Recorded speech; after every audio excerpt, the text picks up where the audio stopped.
নমস্কার সবাইকে। বাংলা সিরিয়াল সমাচারে তোমাদের সবাইকে অনেক অনেক স্বাগত।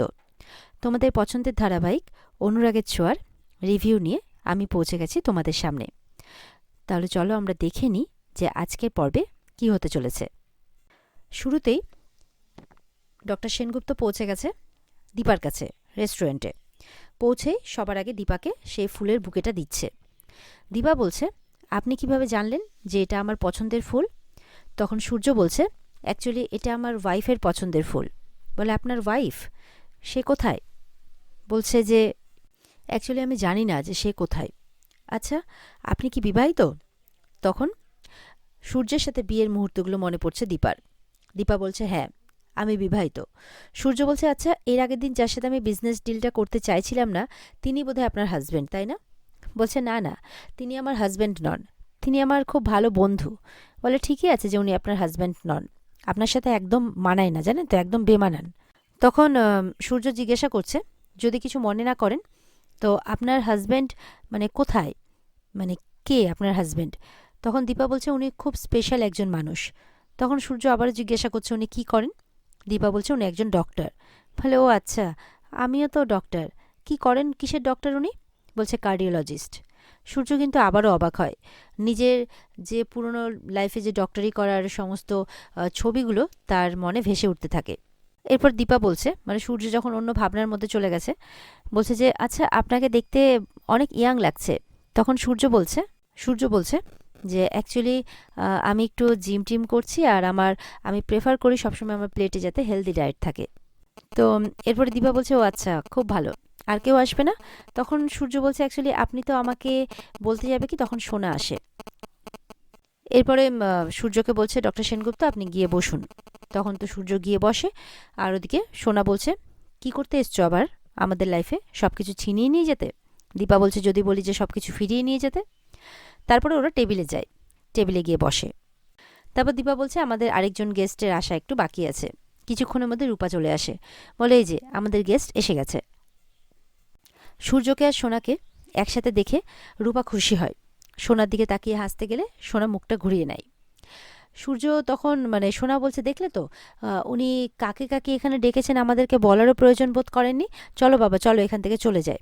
এবার সূর্যেরও রূপাকে দেখে আসলে সূর্য অত তো মনে নেই যে সে তার মেয়ে, সে মনে এটুকু মনে আছে যে তার সাথে বিজনেস করতে এসছে, সে তার বিপরীত পক্ষে। তো যাই হোক, সূর্য চলে যাচ্ছে। তখন দিবা বলছে, আমি এখানে কাকে ইনভাইট করেছি না করেছি সেটা সম্পূর্ণ আমার ব্যাপার, আমি জনে জনে বলতে যাব কেন? এটা তো আমার দায়িত্বের মধ্যে পড়ে না। তখন সোনা চুপ করে যায়। সূর্যকে বলছে, আমি তাদেরকে এখানে ডেকেছি যাদের সাথে বিজনেস ডিল আমি করতে চাই। তখন সূর্য বলছে, ও হ্যাঁ হ্যাঁ ঠিকই, আমি জানি। বলে, থ্যাংক ইউ। এই বলে সূর্য বসে পড়ে। রূপাও বসে। আর ওখানে আবার উর্মিও এসে গেছে, এক কর্নারে দাঁড়িয়ে থেকে দেখছে সব পুরো ব্যাপারটা। তো সূর্য জিজ্ঞাসা করছে, সব থেকে বেস্ট আইটেম কি আছে? তো ওয়েটার বলছে যে গ্রিল প্রন্ট। তো বলছে, ও আচ্ছা ঠিক আছে, আমার মনে হয় ম্যাডামও সেটাই প্রেফার করবে। ম্যাডাম বলতে এখানে রূপাকে বলছে। তো তিনজনের জন্য গ্রিল প্রন্ট আনতে বলছে। আর দীপার জন্য বলছে যে ওনার জন্য কোনো রকম সি ফুড আনবেন না, কোনো রকমের স্ট্রিম মানে কিচ্ছু, ওই সমস্ত কিছু আনবেন না, ওনার স্ট্রিমে অ্যালার্জি আছে, ওনার জন্য অন্য কিছু। এই কথাটা শুনে কিন্তু রূপা, সোনা, দীপা সবাই সূর্যের দিকে হাঁ করে তাকিয়ে আছে, কারণ দীপাকে সূর্যের মনে নেই। অথচ তাকে দীপা বলে ডাকছে, কিন্তু সে কি পছন্দ করে, সে কি খেতে ভালোবাসে, তার কিসে অ্যালার্জি আছে, সবটাই তার জানা। সে সেই মতো করে অর্ডার করছে। আর ওদিক থেকে উর্মি ভাবছে, কি হলো ব্যাপারটা, সবাই মিলে দাদাদের দিকে তাকিয়ে আছে কেন এইভাবে? না না, ব্যাপারটা ঠিক হচ্ছে না, আমাকে কিছু একটা করতেই হবে। দীপা বলছে, আপনার মনে আছে ডাক্তারবাবু? সূর্য বলছে, মনে আছে দীপা। দীপা আবারও তাকিয়ে আছে অবাক হয়ে। দীপা খুশি। সূর্য বলছে, না আসলে হঠাৎ মনে হলো যে আপনি হয়তো এসব খাবেন না বা খান না। দীপা বলছে যে আমার পছন্দ অপছন্দটা খুব কম জনই জানে। তখন সূর্য বলছে, হ্যাঁ হয়তো আমাকে কেউ বলেছে, কিন্তু কে বলেছে অ্যাকচুয়ালি আমি বুঝতে পারছি না। মানে আমি জানি যে আপনি কি খান কি খান না, কি পছন্দ করেন, আমি সবটাই জানি। আমি জানি যে আমি এটা খুব ভালো করে জানি, কিন্তু কি করে জানি, কে বলেছে, আমি কিছু মনে করতে পারছি না। এরপরে সূর্য উঠে দাঁড়িয়ে পড়ে। সোনা বলছে, কি করছো বাবা, চলো এখান থেকে চলে যাই। বলে, বিহেভ ইয়োর সেলফ, একদম চুপ করে বসে থাকো এখানে, আমার ব্যাপারে ইন্টারফেয়ার করবে না, আমাকে একা ছেড়ে দাও। এরপরে ওয়েটারকে জিজ্ঞাসা করছে এখানে কিচেনটা কোন দিকে। ওয়েটার দেখিয়ে দেয়। সূর্য দৌড়ে চলে যায় কিচেনে কিছু একটা বানানোর জন্যে। আর সেখানে তো সেখানকার ম্যানেজারও চলে আসে, এসব কী হচ্ছে। তখন দীপা বলছে অ্যাকচুয়ালি উনি খুব পার্টিকুলার, তো প্লিজ দেখে নিচ্ছি ব্যাপারটা। তখন ম্যানেজার মানে বুঝে শুনে চলে যায়, আর সূর্য নিজের মতো চিকেন কুক করতে থাকে। সেখানেও আবার সোনা গিয়ে হাজির, বলছে সোহাগ, সোহাগ হচ্ছে এখানে, বিধবা মেয়ের বাবার সোহাগ হচ্ছে এখানে। তুমি জানো না যে আমি হবিষ্যান্ন খাই, তাহলে তুমি এসব কি করছো? সোনার বিহেভিয়ারে কিন্তু ওখানে যারা কিচেনে রান্না করছে তারাও কিন্তু অবাক। বাইরে গিয়েও সে ওই রকম অভদ্রতা শুরু করেছে। আর এটা অবশ্য কোনো নতুন ব্যাপার নয়, এটা সোনার কাছে খুব ক্যাজুয়াল। সোনা বলছে তুমি এত কিছু জানো, তুমি এটা জানো না যে আমি হবিষ্যান্ন খাই? সূর্য বলছে তাহলে তো তোমার বাড়ি থেকে বেরোনো উচিত ছিল না, কে আসতে বলেছে তোমাকে এখানে? আমি বলেছি না, আমি তোমায় জোর করে এখানে নিয়ে এসেছি হাত ধরে। বেসিক ম্যানার্সটুকু জানো না, না কোথায় কার সাথে দাঁড়িয়ে কিভাবে কথা বলতে হয়? And what is Sohag by the way? এটা কি ল্যাঙ্গুয়েজ বলো আমাকে? সূর্য বলছে তিনি যখন আমাদের বাড়িতে এলেন সেদিন তাকে তাড়িয়ে দেয়া হলো, এক কথায় বলতে গেলে কোনো কিছু না খেতে দিয়ে। এটা কোথাকার সভ্যতা, এটা কোথাকার ভদ্রতা, ক্যান ইউ এক্সপ্লেন? দীপা বলছে আপনার গতকালের কথা মনে আছে ডাক্তারবাবু? তখন সূর্য বলছে এরকম প্রশ্ন করছেন যে, আমি কি সব ভুলে যাই নাকি? এরপর দীপা কিছু বলতে যাবে কি, সোনা বলছে ডিসগাস্টিং, আদিক্ষেতা হচ্ছে এখানে, আদিক্ষেতা বলে চলে যায়। সূর্য তখন সমস্ত ওখানকার ওয়েটাররা যারা আছে বলে ঠিক আছে আপনারা করুন নিজের মতো, এই বলে সূর্য নিজের কুক নিজে করতে থাকে। এরপরে সোনা যখন রেস্টুরেন্ট থেকে বেরিয়ে চলে যাচ্ছে তখন কিন্তু উর্মি ধরেছে, সোনা এটা তুই কি করছিস, তুই চলে যাচ্ছিস কেন? তুই বুঝতে পারছিস না আমি আমার দিদিকে খুব ভালো করে চিনি, আবার সবটা কারিয়ে নিতে এসেছে, নিজেরা সুখে থাকবে আর তোর কথা সবাই ভুলে যাবে। তুই কি এটা হতে দিবি? যা ওখানে গিয়ে বস। কাকিয়ার কথায় কনভিন্স হয়ে আবার সোনা ওখানে চলে যায়। এরপরে দীপাও আসে, দীপা এসে সোনার জন্য ভেজ স্যুপ অর্ডার করে। ওদিকে উর্মি বলছে মানে ওরা যখন খাওয়া দাওয়া শুরু করবে তখন বলছে যে এই ওষুধটা আমাকে যে করেই হোক দিতে হবে, এখন এর উপরেই সব কিছু নির্ভর করে আছে, এটা না দিলেই নয়। এই বলে একদম ডিরেক্টলি চলে যায় ওদের টেবিলে। তখন তো সবাই দেখে অবাক উর্মিকে। সূর্য বলছে কি ব্যাপার, তুমি এখানে, তোমার তো এখানে আসার কথা ছিল না? তখন বলছে না দাদাই আপনার ওষুধের সময় হয়ে গেছে, ওষুধটা দিতে হবে। তখন দীপা বলছে কিসের ওষুধ? তখন রূপাও বলছে কিসের ওষুধ এটা? উর্মি বলছে আমি তোমাকে কৈফিয়ত দিতে বাধ্য নই।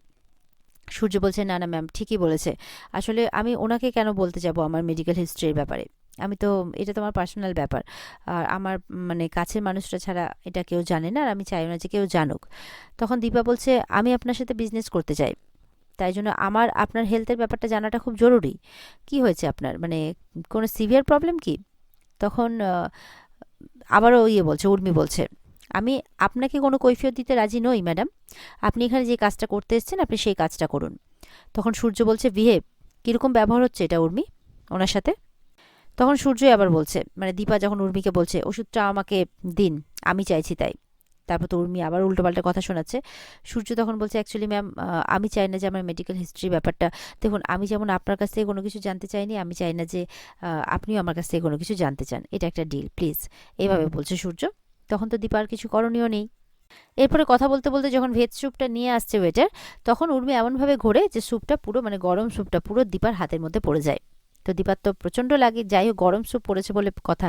সূর্য একদম তাড়াতাড়ি উঠে হাতের মধ্যে জল দিচ্ছে জল দিচ্ছে, আর চিৎকার করে বলছে ওয়েটারকে বরফ নিয়ে আসতে। তখন বরফ এনে দেয়, আর বরফটাও দীপার হাতের মধ্যে দিচ্ছে। দীপা তো সূর্যের দিকে তাকিয়ে আছে, কোথাও না কোথাও সূর্যেরও কিছু না কিছু অনুভূতি হচ্ছে, কিন্তু কারণ দীপার হাতের ছোঁয়াটা পেয়ে তার কিছু না কিছু হলেও মনে পড়ছে। কিন্তু সেই সময়ে দীপা তখন বলছে ঠিক আছে আমি ঠিক আছি, আপনারা বসুন এবার। এবার সবাই মিলে আবারও বসে। সূর্য এবার রূপাকে বলছে আপনার মাকে আপনি খুব মিস করেন তাই না? আসলে দীপার জন্য ছুটে গিয়েছিল তো সেই কারণে বলছে। দীপা রূপার দিকে তাকিয়ে আছে, রূপাও দীপার দিকে তাকাচ্ছে। ঠিক সেই টাইমে দেখা যাচ্ছে সেই গুন্ডাগুলো ঢুকেছে, আর সঙ্গে সোনাকেও দেখতে পেয়েছে, বলে এই তো এই আছে, সব পকেটে করে আবার সেই ড্রেসটা নিয়ে ঘুরছে। তো সেটা নাকি আজকে এই ভরা বাজারে মানে সবার সামনে সোনাকে পরিয়ে দিয়ে তবেই যাবে। এরপরে গুন্ডারা এসে কিন্তু মানে তাদের কাছে চলে আসে। এই সুযোগে উর্মি টুক করে সূর্যকে ওষুধটা খাইয়ে দেয়। সূর্য খেয়েও নেয় আর সঙ্গে সঙ্গে সবটা ভুলে যায়। গুন্ডাগুলো এসে আবার সোনার পেছনে লাগছে। ওখানকার লোকজন বলছে এই মেয়েটাই নিশ্চয়ই কোনো প্রবলেম আছে, এই মেয়েটার মধ্যে আসার পর থেকে দেখছি ফ্যামিলির সাথে খারাপ বিহেভ করছে, নিশ্চয়ই এরই দোষ আছে। তো সোনার খারাপ লাগে, আর যেহেতু সোনা দীপার মেয়ে, কোথাও না কোথাও দীপারও খারাপ লাগে। দীপা বলছে সব ক্ষেত্রে মেয়েদেরকে দোষ দেওয়া হয় কেন? আপনার পরিবারের সাথে কখনো কি মেয়ে বউদের সাথে মানে ইপটিজিং ব্যাপারটা হয়নি? অবশ্য আপনাদেরকে বা কি বলছে, আপনারা তো আপনাদের পরিবারের মেয়ে বৌদিরই বোধহয় দোষ দেন। লজ্জা করে না আপনাদের? মানে লাইফস্টাইল আপডেট করেছেন, কিন্তু মন আর বিবেকটা মর্গে ঠান্ডা করতে রেখে এসছেন। আর গুন্ডাগুলোকে বলছে, তোমরা একটা মেয়ের পেছনে লাগবে, তাকে খারাপ পোশাক পরাতে চাইবে, তোমাদেরকে মারবে না তো কি পুজো করবে? তোমাদের বাবা মাকে এই শিক্ষা দিয়েছে? আজকে আমাদের সাথে যা করেছো, নিজেদের মা বোনদের সাথেও কি তাই একই রকম বিহেভ করো? যাও তো নিজের মাকে গিয়ে বলো তো যে আমি এরকম আরেকজন মা আর তার মেয়ের সাথে এরকম বিহেভ করছি। ভিডিও কলিং করো, ভিডিও কলিং করে তাদেরকে বলো যে আমরা এরকম এরকম ব্যাপার করছি, বলো তো ঠিক না ভুল। করো করো, প্রত্যেকের বাড়িতেই তো মা বোন আছে নিশ্চয়ই। গুন্ডাগুলো কিন্তু এবার চুপ করে যায়, কি করবে কিছু বুঝে পাচ্ছে না। তোমরা যে কাজটা করেছো জঘন্য অপরাধ করেছো। দিবা বলছে, কি হলো, করো, ফোন করো, আমরা সবাই অপেক্ষা করছি। এবার কিন্তু ওখানে লোকজন খেপে যায়, দিয়ে তারা ওদেরকে মারতে চলে যায়। খুব মারছে খুব মারছে। তারপর গুন্ডাগুলো এসে দিবার কাছে ক্ষমা চাইছে পা ধরে, যে আমাদেরকে ক্ষমা করে দিন, আমাদের চোখ খুলে দিয়েছেন আপনি। দিবা বলছে, ক্ষমা চাইতে হলে ওর কাছে ক্ষমা চাও, মানে সোনার কথা বলছে। তারপর গুন্ডাগুলো সোনার কাছে ক্ষমা চাই, তারপর সেখান থেকে চলে যায়, মানে তাদেরকে সেখান থেকে ভাগিয়ে দেওয়া হয় আর কি। এরপরেও সোনা আবার দীপাকে বলছে, হয়েছে তোমার ড্রামা করা, লেকচার দেওয়া হয়েছে, আর ভালো লাগে না এসব, এই বলে চলে যায় ওখান থেকে। এরপরে উর্মি সূর্যের সাথে জোর করছে, বলে চলুন চলুন, সোনা বাইরে চলে গেছে, আমাদেরকে ওর কাছে যেতে হবে। সোনা মানে সূর্যকে তো সব ভুলিয়ে দিয়েছে, তার সে যে খেতে এসছে এখানে সেটাও ভুলে গেছে। তো বলছে চলুন চলুন, এই বলে সূর্যকে জোর করে নিয়ে চলে যায়। তখন দীপা আর কি করার আছে, তখন রূপা আসে দীপার কাছে। দীপা বলছে, আমি হেরে গেলাম, আজকে আমার মানে কাজটা সফল হলো না। তুই দেখলি, ডাক্তারবাবুকে লক্ষ্য করলি, কেমন এক নিমেষে সবটা ভুলে গেলেন উনি? নিশ্চয়ই কোনো ব্যাপার আছে, এই সত্যিটা আমাকে জানতেই হবে। রূপা বলছে, হ্যাঁ, এখন তো দেখছি আমাকেও এই সত্যিটা খুঁজে বের করতে হবে। এরপর রূপা এসে তার মাকে সামলাচ্ছে। আর এখানেই আজকের পর্ব শেষ হয়ে যায়। তো বন্ধুরা, এই ছিল আজকের পর্বের রিভিউ। ভালো লেগে থাকলে পর্বকে লাইক কমেন্ট করে জানাতে ভুলবে না। আর আমাদের সাথে জুড়তে আমাদের চ্যানেলকে সাবস্ক্রাইব করতেও ভুলবে না। পর্বের বিস্তারিত দেখতে অবশ্যই স্টার জলসার পর্দায় চোখ রাখবে। দেখা হচ্ছে তোমাদের সাথে আগামীকালকে। সবাই ভালো থাকবে। টাটা।